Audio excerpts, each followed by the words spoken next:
Imagine this. You wake up late again. Not because you're tired, though you are. Not because you don't care, though part of you has stopped pretending. But because something inside feels too heavy to lift. You stare at the ceiling. Your body moves slowly, as if submerged underwater. The day waits for you.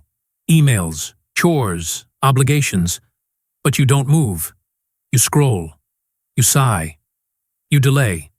And somewhere between the fourth video and the second apology message you'll never send, the guilt creeps in again. You tell yourself what you always do. I'm just lazy. I need to get my act together. You say it like a mantra, a curse disguised as accountability. But what if it's not true? What if laziness isn't your disease, but your diagnosis gone wrong? What if what you call laziness is something far more human and far more misunderstood? Because let's be honest, you weren't always like this. There was a time you had curiosity, passion, wonder, even ambition. You wanted to do things, become something, feel alive. So what happened? How did drive become dread? How did focus become fog? How did dreams turn into digital distractions and postponed plans? And most of all, why does the world feel so far away? And you feel so far from yourself? There's something hollow in your chest you can't name. You try to outrun it with productivity hacks, caffeine, endless self-help videos. You punish yourself for not trying harder. You envy those who do. You drown in shame, then float into numbness. And the loop continues. But deep down, something doesn't add up. Because if you were truly lazy, why does it hurt so much? Why do you carry the weight of unmet potential like a stone inside your ribs? Why does the idea of wasting your life feel like a grief you've already begun to mourn? Here's a paradox for you. What if laziness isn't the absence of effort, but the paralysis of misdirection? What if you're not unmotivated, but unconvinced? Not unwilling, but unseen? Not incapable, but disoriented? What if what the world calls lazy is really a soul crying out for meaning? And what if that cry isn't weakness, but your last line of defense against a life that doesn't fit? Think about it. We live in a culture that worships motion, but fears direction. We're told to keep moving, keep achieving, keep optimizing, without ever asking, for what? You learned how to be efficient, how to appear capable, how to fit timelines and templates. But did anyone ever teach you how to listen to your inner compass? Did anyone ever ask you what your soul actually needs? They gave you expectations. They gave you scripts. They gave you dopamine in the form of likes and progress bars. And now, here you are, burned out without burning, tired without moving, grieving a version of yourself you can't even picture anymore. That's not laziness. That's being lost. And being lost doesn't mean you're broken. It means your inner world no longer matches the map you were given. Maybe your body knows something your mind refuses to admit. Maybe it's not that you can't get up. It's that your soul is tired of standing up for things that no longer matter. So before you punish yourself again, before you spiral into another shame cycle, ask the question that most never dare to face. What if your laziness is really a protest, a signal, a sacred pause? What if something inside you is still alive enough to resist becoming a machine? And what if the key to moving forward isn't forcing yourself to work harder, but learning to reorient your life around what's real? That's not weakness, that's wisdom. But to get there, you will have to dig. Deeper than productivity, deeper than motivation, deeper than goals and deadlines and guilt. You'll have to go to the source. Because the issue isn't that you're lazy. The issue is that you've been disconnected from your why, divorced from your meaning, and sold a vision of success that never belonged to you. And so, you stopped. Not because you don't care, but because your soul refused to walk further down a road that leads to nowhere. Let's follow that refusal. Let's trace it back to its root. Let's ask the question modern life doesn't want you to ask. What if your dysfunction is a symptom of misalignment, not failure? Let's begin. Let's go deeper. Because if you are not lazy, if your paralysis is not a failure of will but something more profound, then the question becomes, what exactly has gone wrong inside us? Why do so many people feel this creeping fog of inertia, this quiet despair that looks like procrastination but feels like grief? To answer that, we must leave the realm of surface fixes and enter the murky depths of psychology, philosophy, and modern disconnection. Because the roots of this problem grow in soil much older and darker than any to-do list. The myth of motivation. We've been taught that motivation is a fuel, something you summon, generate, or manifest. That if you just try hard enough, visualize hard enough, want it enough, you'll rise. But this belief ignores a brutal truth. You can't force the human spirit to move in directions it doesn't believe in. Motivation is not fuel. It is a compass. And if the direction is wrong, the soul will simply not walk. The philosopher Viktor Frankl, survivor of Nazi concentration camps and founder of logotherapy, understood this more than anyone. He wrote, "When a person can't find a deep sense of meaning, they distract themselves with pleasure." And distraction is exactly what modern life offers in abundance. We are drowning in stimulation, dopamine loops, endless content, quick validation, but starving for significance. We consume more, connect less. We perform more, feel less. We achieve more, understand less. And the soul, unable to grow in such shallow soil, retreats. That retreat is what we call laziness. Carl Jung and the War Within. Carl Jung believed the human psyche was not one unified being, but a complex system of parts: the ego, the persona, the shadow, the self. He warned of the danger of over-identifying with the persona, the mask we wear to meet society's expectations. And that's exactly where most people live. You've become what you were trained to be: efficient, polished, agreeable, capable. But somewhere in the background, your shadow screams. The parts of you that don't fit into the machine, the dreamer, the rebel, the mystic, the broken, the wild, are exiled. And this psychic split creates a form of spiritual friction. Outwardly, you function. Inwardly, you fragment. You lose access to your vitality not because you're lazy, but because you're split against yourself. Part of you knows you're off course, and part of you is terrified to admit it. Because if you truly accepted that you don't want the life you're living, what would you do? Quit your job? Abandon your goals? Disappoint your parents? Risk judgment? No, better to stay stuck. At least then, no one gets hurt. Except you. Schopenhauer and the tyranny of the will.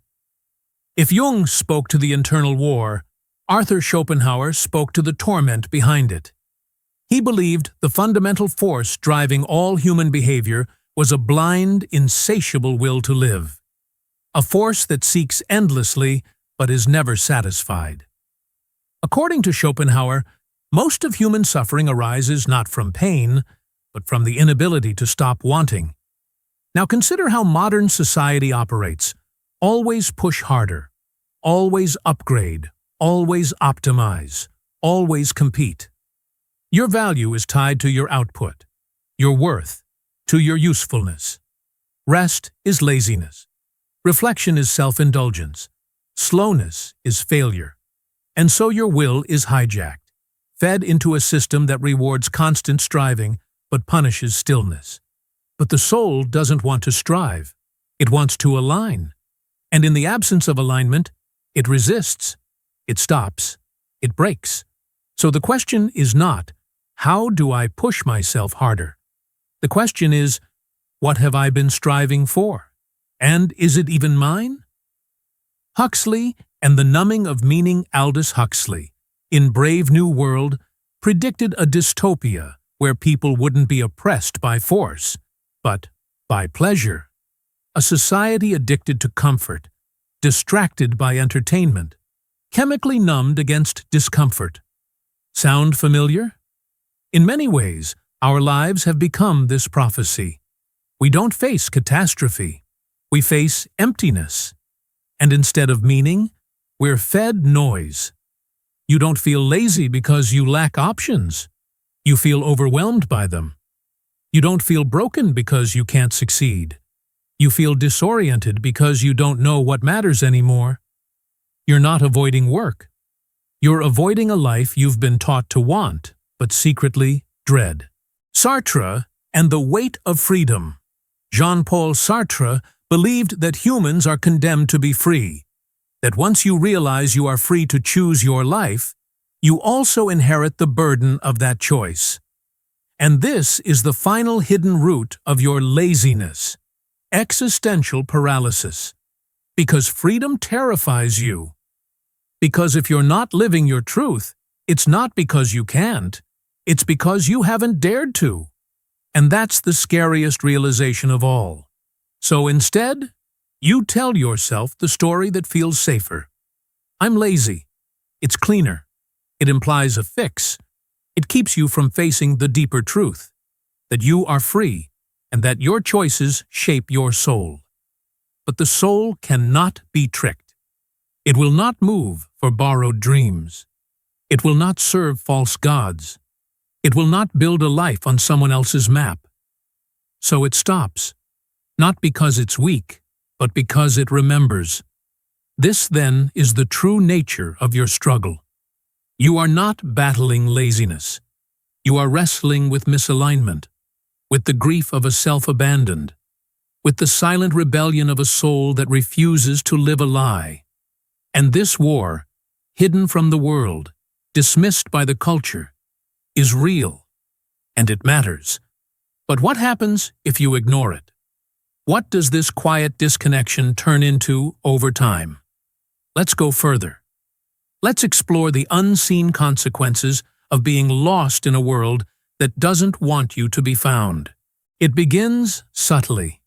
You don't notice the exact moment it starts, only that something begins to feel off. You find yourself zoning out during conversations, not because you're rude, but because you can't summon the energy to care.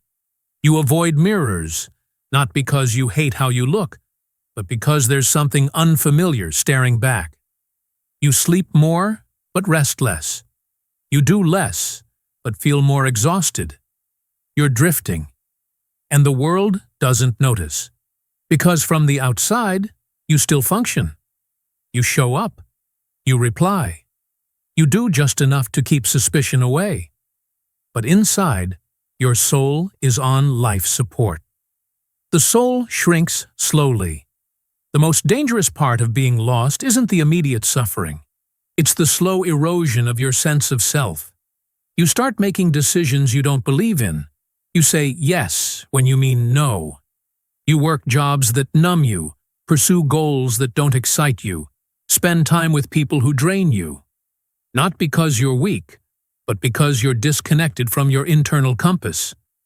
And when you live without inner alignment for long enough, something within you starts to decay. Not your body, not your mind, your essence. This decay doesn't look like drama. It looks like routine. You stop reading. You stop asking questions. You stop feeling awe. You stop dreaming. And worst of all, you stop missing those things. That is the soul's quiet collapse. The numbness becomes normal. What begins as misalignment soon morphs into numbness. You don't just feel unmotivated, you feel disengaged from reality itself. You no longer care if something is beautiful, true, or even real. As long as it's easy. As long as it doesn't ask too much of you. as long as it fills the silence. This is where the dopamine loop takes over. You start seeking tiny hits of stimulation just to feel something. A scroll, a snack, a stream, a swipe. The goal isn't pleasure anymore, it's sedation. Your brain, in a state of chronic confusion, begins to adapt to this cycle. You're no longer chasing meaning. You're avoiding the pain of meaninglessness. But the avoidance doesn't heal you. It deepens the split. You begin to live on the surface of your own life. Loneliness in plain sight. Being lost has a unique consequence. You can be surrounded by people and still feel completely alone. Because connection requires authenticity, and you haven't seen your authentic self in a long time. You laugh on cue. You mirror others. You maintain the illusion. But in the moments when you're alone, in the car, in the shower, in the stillness between distractions, there's a whisper you can't escape. You don't belong here. Not in the world. Not in your work. Not even in your own skin. This kind of loneliness doesn't come from isolation. It comes from self-abandonment. And it's far more lethal. Anxiety without a name. The longer you remain lost, the more your nervous system begins to revolt. You feel anxious, but can't explain why. You feel overwhelmed by the smallest things. You dread waking up, not because life is horrible, but because it's meaningless. You procrastinate not because you're lazy, but because your soul refuses to participate in what feels false. This is existential anxiety, not rooted in danger, but in disconnection from your own truth. You can't meditate it away. You can't biohack it. You can't productivity app your way around it, because it's not a problem to solve. It's a signal, a spiritual alarm that says, you are off course. Learned helplessness. At some point, the mind stops fighting. You've tried to change. You've tried to be better. You've read the books, watched the TED Talks, journaled, bought planners, made vision boards, set alarms, set goals, and nothing stuck. Eventually, you start believing the worst thing of all. This is just who I am. This is the birth of learned helplessness, the quiet acceptance of suffering as your default state. You don't expect joy. You don't expect clarity. You don't expect meaning. You just survive. You lower your standards not because you're humble, but because you're hurt. You no longer dream of being free. You just hope not to drown. The world reflects your disconnection. And here's the cruelest part. The longer you stay lost, the more the world around you begins to mirror that internal disorientation. You attract shallow relationships because you're afraid of being seen. You accept meaningless work because you've stopped believing in your worth. You tolerate emotional starvation because nourishment feels foreign. And eventually, the external world becomes a reflection of the chaos within. Not because you're doomed, but because the unlived inner life always finds a way to show up in the outer world. As Carl Jung warned, until you make the unconscious conscious, it will direct your life, and you will call it fate. You may begin to think, this is just how life is, but it isn't. This is not life. This is life on autopilot. This is life without you in it. The trap tightens. Now you're trapped, not in a prison of bars, but of beliefs. You've internalized the voice that once came from outside. You've become your own warden. You punish yourself for struggling in a system designed to starve your soul. You call yourself lazy, unmotivated, a failure. But these are not truths. They are symptoms of misalignment, of meaninglessness, of a culture that trains you to perform, but never to be whole. And unless you intervene, unless you dare to wake up, the trap tightens. Until one day, your greatest fear is not death. It's the possibility that you might never truly live. So now comes the turning point. Because once you've seen the trap, once you've felt its weight, once you've named the ache, you can no longer pretend. You can either go back to sleep, or you can begin the rebellion. And that rebellion starts with remembering who you really are. You've stared into the fog long enough. You've seen what this culture does to your soul when you adapt too well to it. The numbness, the confusion, the quiet collapse of meaning behind a mask of normalcy. Now comes the most terrifying and liberating moment of all. You stop trying to fix yourself. Not because you give up, but because you realize you were never broken. You were misled. And the rebellion doesn't begin with changing the world. It begins with reclaiming your inner world from everything that was never yours. The first act of rebellion: listening to the ache. There's a voice inside you, not the voice that yells, shames, or demands. That's the voice the world gave you. No, beneath that, there's a whisper, a soft but steady call. It asks things like, what do you love, truly? What part of your life feels like a lie? What would you do if you weren't afraid? The first act of rebellion is learning to hear this voice again.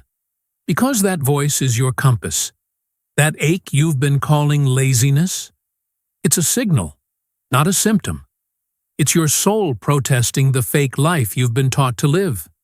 Start by listening, not analyzing, not fixing, not scheduling, just listening. Reframing the entire narrative rebellion means rewriting the story. It means replacing the tired self-narrative of, I'm lazy, with the truth. I am misaligned. Once you name it, the entire landscape shifts. You stop beating yourself up for not running faster and start asking if you're even on the right road. This changes everything. You start questioning, why am I doing what I do? Who am I trying to please? Whose life am I performing? The rebellion demands radical honesty. And from that honesty, a new foundation is born, not of productivity, but of purpose. Reconnection over optimization. Modern culture teaches us to optimize, to hack, to maximize. But you don't need another routine. You need a relationship with yourself. Instead of productivity, seek presence. Instead of discipline, seek devotion. Instead of goals, seek alignment. Reconnection is about learning the subtle rhythms of your own being. It's about asking, what gives me energy? What drains me? What feels sacred, even if it looks useless? Begin by noticing what feels like truth in your body, not what sounds smart in your head. This is how the soul begins to breathe again. Shadow work. Making peace with the parts you've abandoned. Carl Jung taught that everything we repress, the shame, the fear, the anger, the dreams we buried, lives in the shadow. And the longer we deny it, the more power it holds over us. Rebellion means turning toward the shadow and saying, you're allowed here too. It means welcoming the part of you that doesn't want to hustle, the part that feels broken, the part that longs for beauty in a world that only values utility. True power comes not from conquering the shadow, but from integrating it. You are not whole until every part of you has a seat at the table. Choosing depth in a shallow world. The modern world wants you shallow, scrolling, reacting, chasing. But you were made for depth. So slow down. Start choosing experiences that move you, not numb you. Read books that awaken old dreams. Take long walks without your phone. Make something with your hands that has no purpose. Have conversations that risk vulnerability. Let silence be part of your day, not as an absence, but as a sanctuary. Choosing depth will make you a stranger to some people. That's okay, because you'll feel at home with yourself for the first time in years. Finding a new North Star. Remember, you can't escape the need for meaning. Humans are meaning-making creatures. When we're denied it, we suffer. But when we rediscover it, even in the smallest ways, we come alive. So what's your North Star? Not your 5-year plan? Not your career path? Not your ideal life? Your true orientation. Ask yourself, what do I stand for?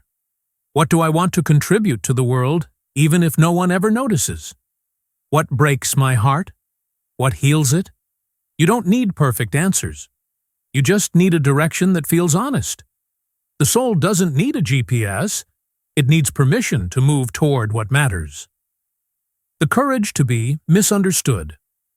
Here's the final truth of the rebellion. If you return to yourself, you will not fit in. You will confuse people. They will ask why you're not chasing what everyone else is chasing. They will think you've lost ambition. They will say you've changed. Let them. You're not here to be understood by everyone.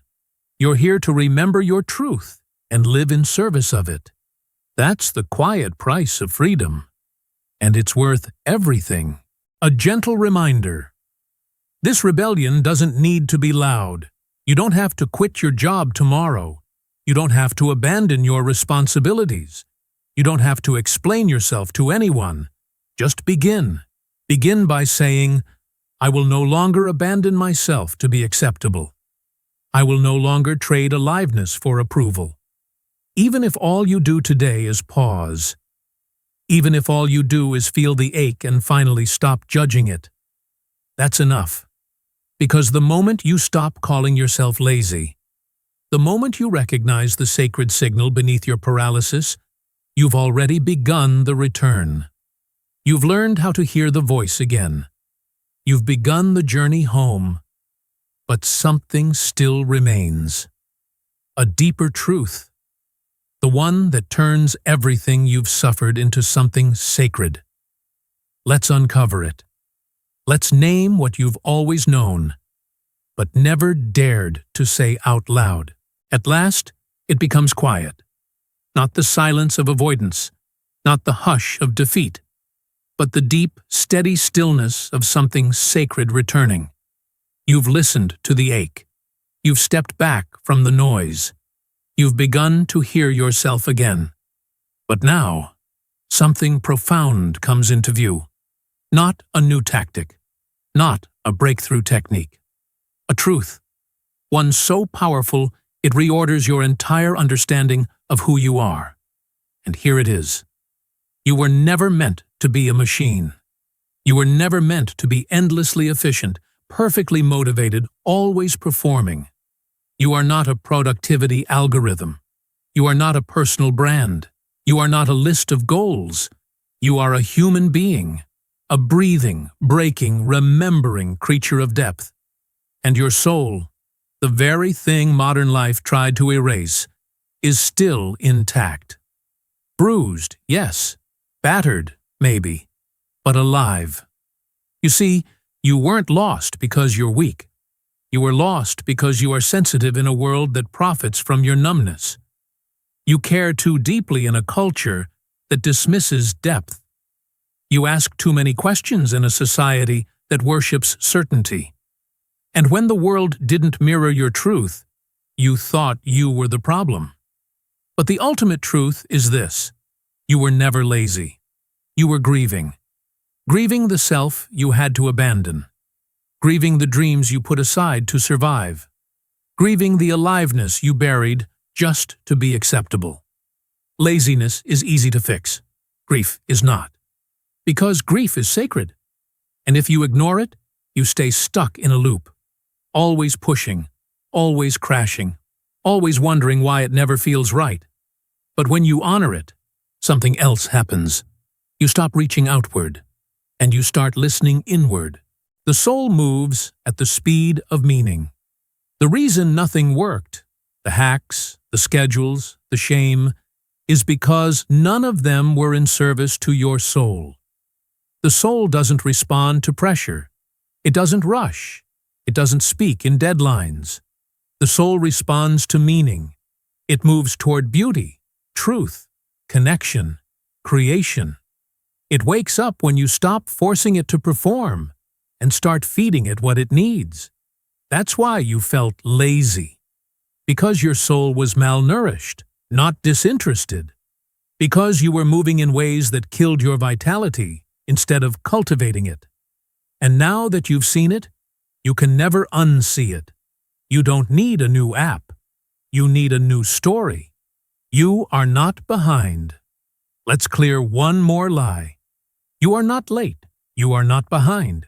You are not wasting your potential. You are awakening, and awakening rarely follows schedules. It happens in strange seasons, through breakdowns, detours, nights that feel endless. But when it comes, it rearranges everything. Suddenly, the years you spent numb weren't wasted. They were preparing you, softening you, breaking just enough of your false self for the truth to come through. So don't rush your return. Let it be slow. Let it be sacred. Let it be yours. The pain was the portal. Now you can see it clearly. What you called laziness was a warning light. What you called failure was a doorway. What you thought was the end was actually the beginning of truth. Your body never betrayed you. Your spirit never gave up. They were both trying to tell you something. You're not supposed to live like this. Not in a state of constant comparison. Not under the tyranny of productivity. Not estranged from your own emotions. The pain was not punishment.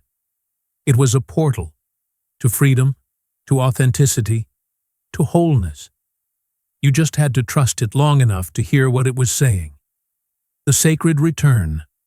Now comes the most important choice of all. You can step back into the old life, masked, managed, exhausted. Or you can honor what you've uncovered here. You can build a life that fits your soul instead of forcing your soul to fit your life. It doesn't require perfection. It doesn't require reinvention. It requires presence. Choosing work that nourishes, not just pays. Choosing relationships that see, not just tolerate. Choosing days that allow space for silence, for wandering, for wonder. This is the sacred return. The slow, steady reorientation toward you. Not the you that pleases everyone. Not the you that impresses. Not the you that performs wellness. The you who is alive, even in confusion, even in chaos, even in stillness. A final reflection. If you take only one thing from this, let it be this. Your laziness was never a flaw. It was a flare, a distress signal from your soul, asking, is this really the life you want? And now you've answered. Not with a resolution, not with a 30-day plan, but with a shift so deep the world will feel different because you are different. You're no longer trying to be who the world told you to be. You're remembering who you were before you forgot. And that is what real transformation looks like. So take a breath. The war within you is not over, but the tide has turned. You've stepped out of the fog. You've found your footing. And now you walk forward, not with urgency, but with intention. You're not lazy. You're awakening. You're returning. You're home.